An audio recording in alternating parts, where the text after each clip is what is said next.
Good Wednesday evening, everyone. Hopefully you're having a wonderful Wednesday so far. I got a good one for you today. The media was in Parliament this morning asking the Liberals what they thought about the decisive victory Donald Trump had over Kamala Harris yesterday.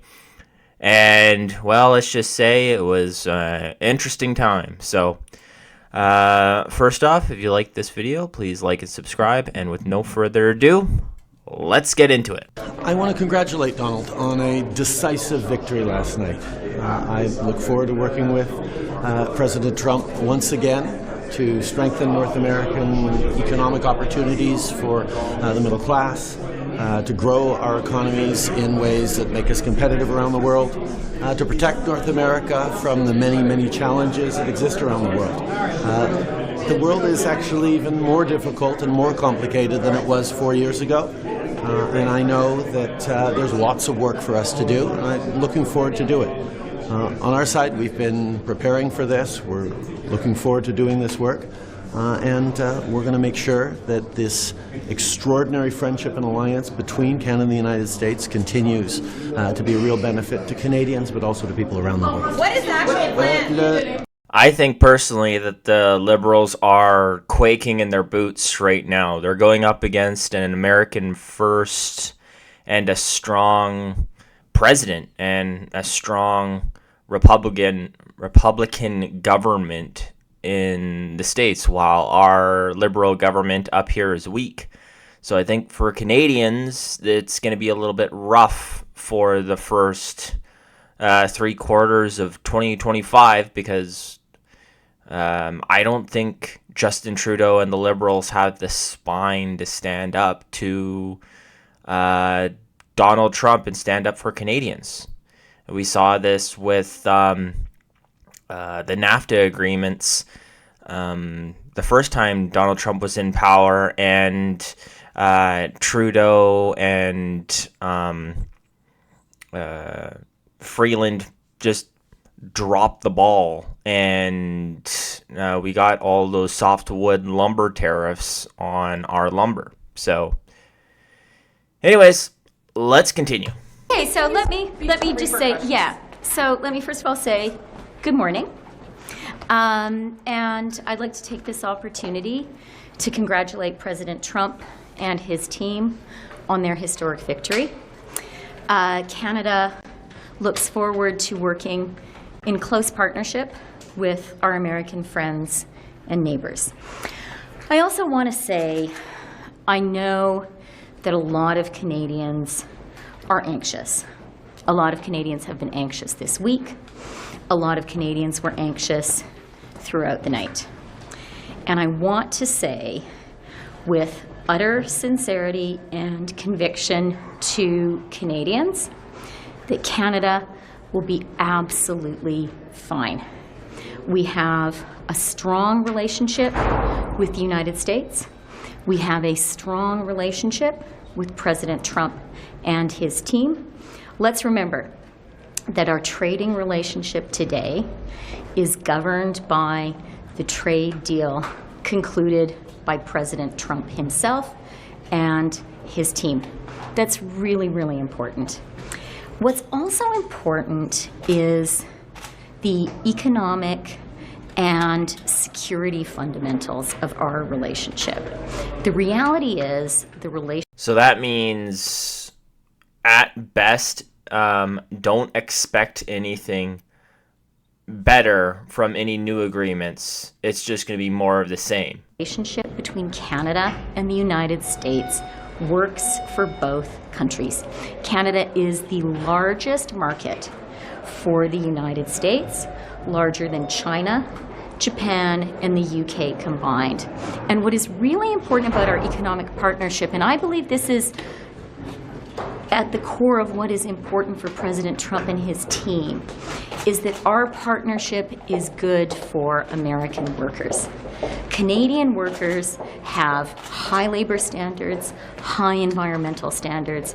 Our partnership in no way undercuts American workers, and I know that that is at the heart of the concerns of President Trump and his team, because that is at the heart of our NAFTA deal, our new NAFTA deal that we concluded with them. And then the final thing that I'd like to say is I have really great confidence that at a moment like this, which is a moment of great change for the world, we have to be candid about that, I have real confidence that Canada is going to come together and face this moment as a united Team Canada. We've done it before every time we face a big national challenge, and I have already had so much outreach from business leaders, from provinces, from labor leaders across the country. We are going to work together, and I'm confident we will continue to be successful in not only defending the national interest, but ensuring that Canada thrives. So I don't really understand what she's talking about here. The only way that Canadians would be nervous about a Donald Trump presidency is if, because of all the emissions regulations and carbon taxes and everything that the Liberals have put in, all of our oil and gas jobs and mining jobs and stuff like that goes down south, because now Americans have a president that says drill baby drill, as the mainstream media likes to say, which I love that saying. So I mean, that's the only thing we're afraid of, is all the companies are going to be ramping up production in America and slowing down production in Canada during what's left of the Liberal reign. So, like I said, it's going to be a rough start of 2025, I think. But it'll get better once the blue wave comes in. We're going to be, he's going to take office, as you know, in January. The good thing for Canadians is we're ready. Actually, I was already texting folks in the United States, and they're responding. So this is good. You know, what we said to Canadians is that we would be ready and that we would fight for Canadian interests. How are you going to avoid tariffs? He's floating a 10% tariff. Let's not like speculate. You know, President Trump is going to come in January. He's promised tariffs. Let's take things step by step. We're talking to his team. People were texting already this morning. We're already. Well, I'll keep that. You know, we know a lot of people in the United States. Well, we know folks there, and now we'll let's take step by step. We congratulate him on his victory. You know, he's going to be working over the next few weeks. You know, we have weeks and months before January 20th. But the good thing, that's why I was saying to Canadians, the work we've been doing, all the work we've been doing is paying dividend now, because we have the people on the other side. They understand the strategic importance. Like I said, when I was in Washington, the three things we did are really key now for the Trump administration: security. Everyone is talking about security. That is the paramount topic that when you folks. And let me so security, supply chain resiliency, they understand that we are their key strategic partner. And then you talk about a growth agenda. That's what the things I was texting with folks this morning, the growth agenda for North America. So on that basis, I would say Canada is better positioned now than we were last time, because we are more integrated strategically, and we can see that already in the response that we're seeing from our folks.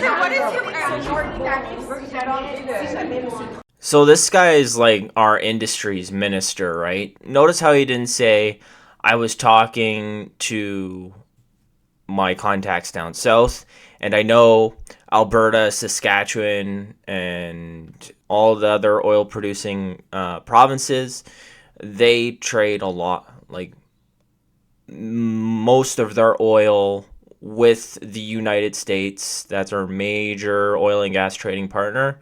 There are promises made, or there's like, we got a plan for that and it's all out, it's not going to be good, there's not going to be any tariffs. He didn't say anything about lumber, because that's a big one too. That's another big export we have to the States. And Donald Trump put a tariff on it the last time he was in power, as I stated earlier. So that's another thing we have to be worried about. Or that's another interests that we have. Hey, are you working on doing the same thing and just letting that go, or are you going to help Canadians and get that tariff taken off? Like, he didn't say anything about that. He's very vague. And then when asked about tariffs, he just kind of shrugged it off and was like, hey, it's the first day, guys. He won't be in power until January, so it's fine.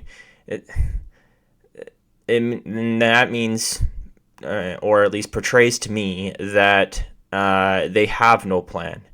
Because I say the same thing when I have homework due.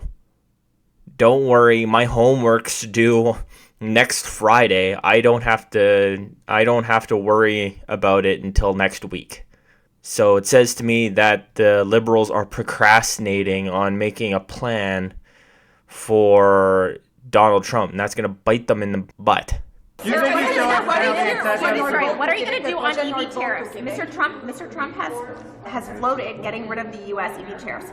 Canada's deals say that if the U.S. gets rid of their EV subsidies, not tariffs, that Canada would also get rid of its subsidies. Well, so will Canada pull those EV subsidies? I would say, if you look at the mega trend in the world, you still have decarbonization and digitization. I would say that the fact that Canada was a leading nation when it comes to decarbonizer, steel, aluminium, we've attracted generational investment in the auto sector. So I would say we are well positioned for the economy of the 21st century. So, with respect, well, listen, we have been very competitive. We intend to remain competitive. Like I said, we're not going to jump to speculation, to conclusion.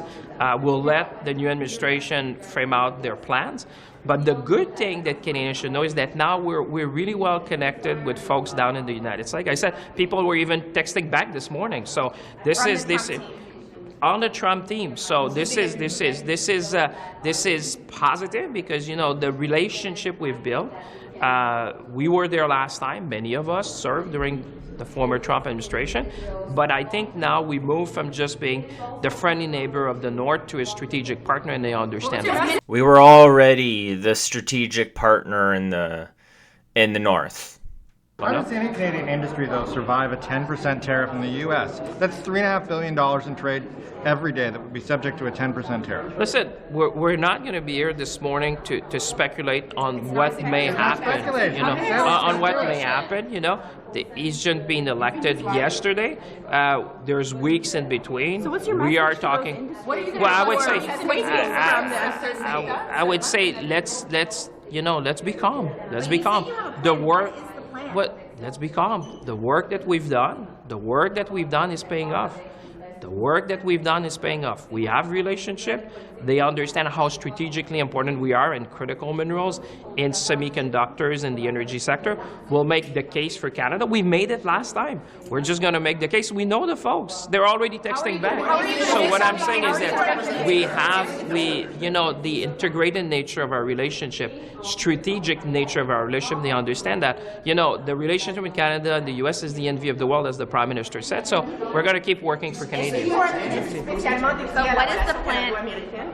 Don't worry, guys. They're already texting back. I'm important. They're already texting back. Don't worry, guys. We got a plan. No, you don't. Like, the media is asking you tough questions about if they bring in tariffs, what are you going to do? And he's just, oh, we're not going to worry about that right now. It's just their first day. Yeah. We heard that last time, and it didn't go too well for Canadians back then. So, But sir, is there more of a plan than just keep calm? Is there something more to it than keep calm and text? Well, we have already mapped that out. But what is it? it's keep calm and carry on, man. It's so fine. We're gonna be good. No, but I mean, you may not know, but I know. That's a good thing. Right, but I think that's a good thing that we've said we've been working. Have a plan, and so far you're saying keep calm and text. No. What I said is that we have the relationship.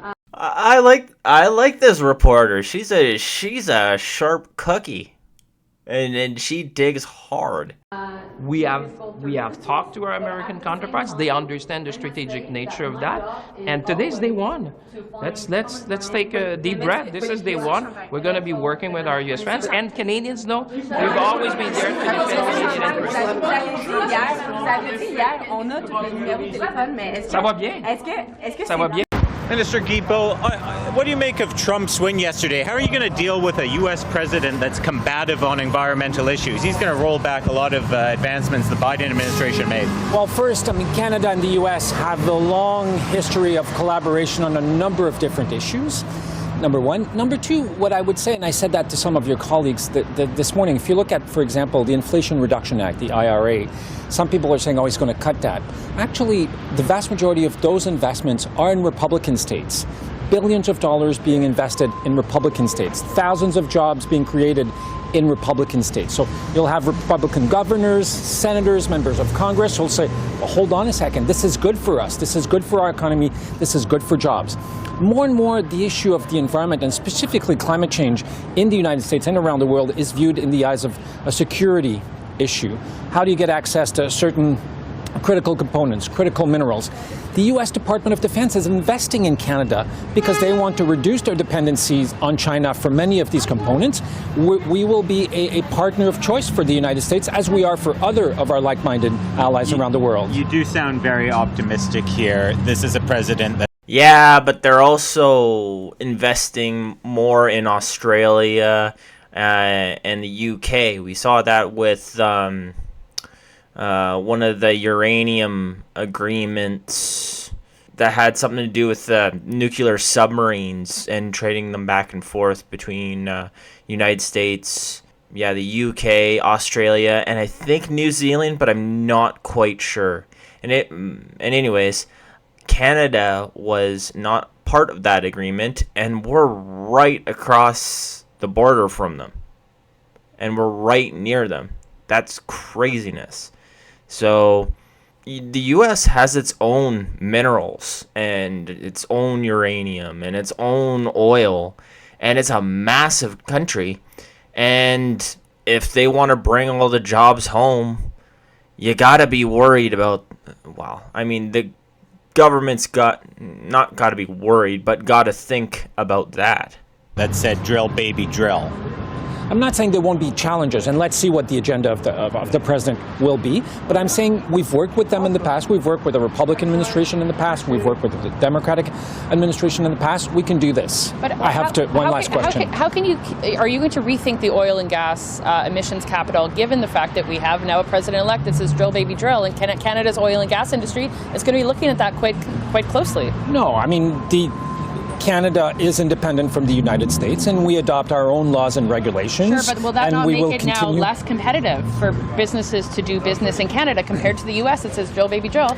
We have put in place draft regulations to cap the pollution of the oil and gas sector, which shows that they can increase their production by 16% by 2030 while reducing pollution by 35%. But if there's no such cap in the United States... The U.S. doesn't have carbon pricing. So you can reduce your emissions while increasing production. That doesn't make sense. Unless you're going to increase production and just lose money somehow. Like, we saw in the Deloitte papers where it said that this is actually going to decrease production because the reduction in emissions, or the cap on emissions, to compensate for that costs a lot of money, and it's a lot cheaper to reduce production. We have carbon pricing. We have different. There are many different things that we do differently between the U.S. and Canada. We're not a carbon copy of the United States, and we won't be. Thank you. Minister Ian, can we talk to you about the U.S. election and? Yeah, so as you can see, I think I'm going to have to cut her off there. I shouldn't have ended it with Stephen Guilbeault, because just listening to that man just wipes out all my energy. But apparently our environment minister does not understand that the U.S. is right across the border from us, and companies will move south of the border if they have better policies and leave Canada. So that's just sheer greatness for Canadians and Canadian jobs there. But like the Liberals are saying, it's the first day of Donald Trump's not in government yet. We'll see when he steps in as president what happens. And hopefully the Liberal government has their act together by then. But what do you think? Do you think the Liberal government's going to have their act together and be able to show some tough love to when Donald Trump gets in? Or is it going to be more of the same? Let me know down below. And if you like this video, leave a like and subscribe. And that's all, folks.